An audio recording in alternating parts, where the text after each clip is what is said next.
the Grouchy Nerd. Alright, you antisocial weirdos, it's time to learn a game that can play at the ideal player count. 1. Bullet, designed by Joshua Van Lanningham and published by Level 99 Games, is a push-your-luck pattern-building game in which you play a heroine in the far future who's, getting shot at, I guess.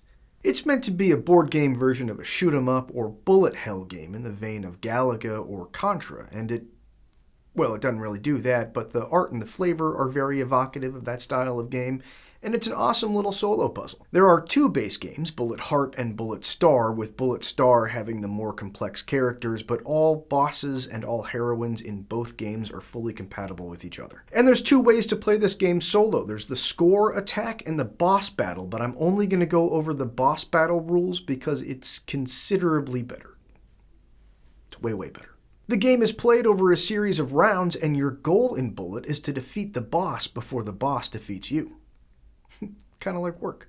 Choose a heroine. The ones with a heart in the corner are less complex. The ones with stars are more complex. Start with a heart heroine. Take that heroine's board and her corresponding action board and place a sight board between them. Your heroine has a name, a special ability, and a number of hearts representing her hit points. The sight is where incoming bullets are placed. When bullets reach this area, your hitbox, you'll take a hit and lose a hit point. Place an action point marker on the highest space on the action point track on your action board. These actions can be taken during your turn by spending the indicated number of action points, moving your AP marker down that many spaces on the AP track. Some actions are star actions, which we'll go over later. Take all of your heroine's pattern cards and shuffle them, then draw up to your hand size, typically 3. Put those cards in front of you, and then set the rest of your deck face down beside it. Pattern cards have a name, a pattern grid, and some flavor text. We'll come back to how they work when we have a bit more context. Perform any other setup actions for your heroine if applicable. This big white bag is called the center, and these smaller black bags are called currents. Put all the bullets in the center and shuffle it, then draw 10 bullets to go into your current. Your current can hang out above your board where indicated. Choose any other heroine to be the boss you're going against. Now, I would stick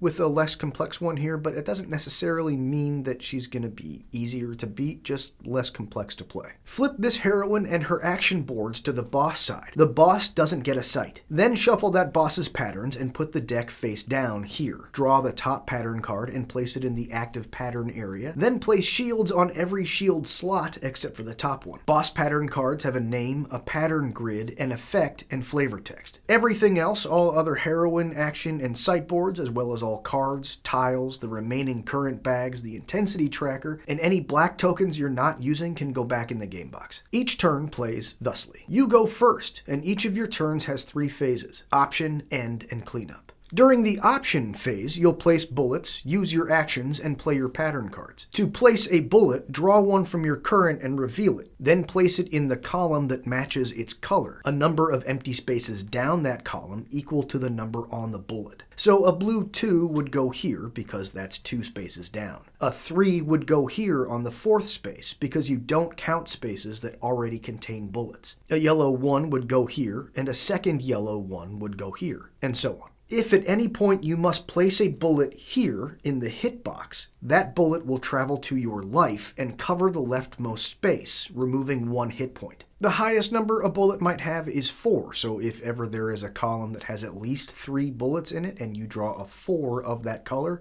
you're definitely getting hit. And if ever all of your hit points are covered up, you immediately lose the game. Trigger an action from your action board by moving your AP marker down the indicated number of spaces along the track. So if you're starting to fill up a column and you're getting worried you might soon take a hit, it would cost 1 action point to move 1 bullet 1 space to the right, left, or down. You may move the bullet more than 1 space, but for each space you move the bullet, you must spend 1 action point. And a bullet cannot move into a space that already contains a bullet, but you can chain movements to move past another bullet. And bullets cannot wrap around. A bullet in the red column cannot move to the left, and a bullet in the pink column cannot move to the right. Bullets cannot move up off the grid, and you cannot choose to move one into your hitbox. Use a pattern by matching a pattern from the cards in your hand with the bullets on your sight. These patterns cannot be rotated, flipped, or mirrored. They must match exactly. When matching patterns, some spaces will have specific requirements, like color or number of bullets. Spaces marked with a solid line circle must contain in a bullet, but the color and number doesn't matter. Spaces with a dotted line circle must be empty. This means that the numbers of the bullets must be equal, but the colors don't matter. And an empty space doesn't matter to the pattern. There can be a bullet in it or not, it's mostly just there to indicate distance on the grid. When a pattern is matched, any bullets in spaces marked with this symbol are cleared. Clear those bullets, placing them in the boss's incoming area, and discard the pattern card. And bullets in the spaces that are going to get cleared are not a required part of the pattern, so if it's going to clear 3 but you only have 2 bullets in those spaces, that's fine, only those 2 bullets will be cleared. So in the case of Graviton Curtain, you would need 2 bullets of the same value with a space between them. Doesn't matter if there's a bullet in that space or not. And then we get to clear bullets in these 3 spaces, even though in this case we only get to actually clear 2. When you clear a bullet with a star, you may use a star action on your action board. For most heroines, at least in the solo mode, which doesn't use power-up tiles, this is just going to mean gaining 1 action point. Move your AP marker up 1 space for each star bullet you clear. And you must finish a bullet placement before you can trigger an action or match a pattern. You can't draw a blue 3 and go, uh-oh, let me move some things around first.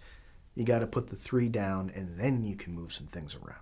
Continue drawing bullets until there are no bullets left in your current. When you have no more actions or pattern cards that you can or wish to play, move on to the end phase. There are 3 steps in the end phase, and you ignore 2 of them in the solo boss battle mode. Draw new patterns into your hand until you reach your hand size, usually 3. If you don't have enough pattern cards to refill your hand, shuffle your discard pile to reform your deck first. And that's it. That's the whole end phase. Next is the cleanup phase. There are 4 steps in the cleanup phase, and you ignore 2.5 of them in the solo boss battle mode. Bullets ending up in your incoming area in this mode are rare, but they can happen. If they did, put them in your current. Then set your AP marker back to the top of the AP track. And that's it. That's the whole cleanup phase. Move on to the boss round. First, check your sight to see if you've completed the boss's pattern. That is, the boss's current active pattern appears somewhere in your sight. And all the same pattern matching rules apply here. It has to match exactly. There's no flipping or rotating or mirroring. If you've completed the boss's pattern, nothing happens here. If you have not completed the boss's pattern, resolve the effect listed. Next, total the number of bullets you sent to the boss's incoming area to see if you broke the topmost shield. To break a shield, you'll need at least as many bullets as the leftmost number listed above that shield. The rest of those numbers are for if you're playing with people, but that's not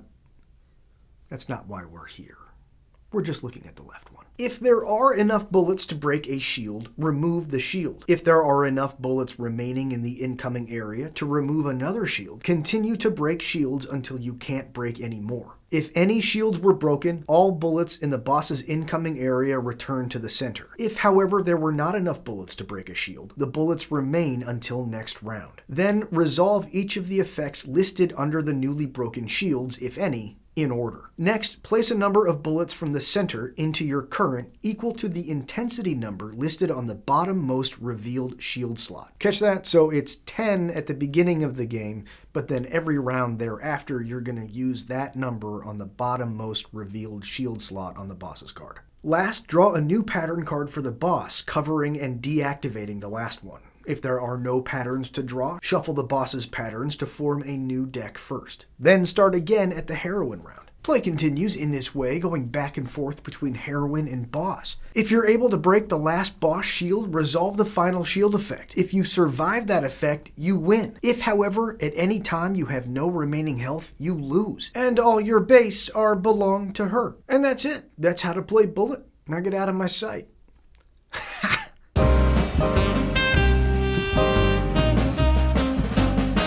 The Grouchy Nerd. So get ready for a little girl-on-girl action. I don't think people are gonna like that.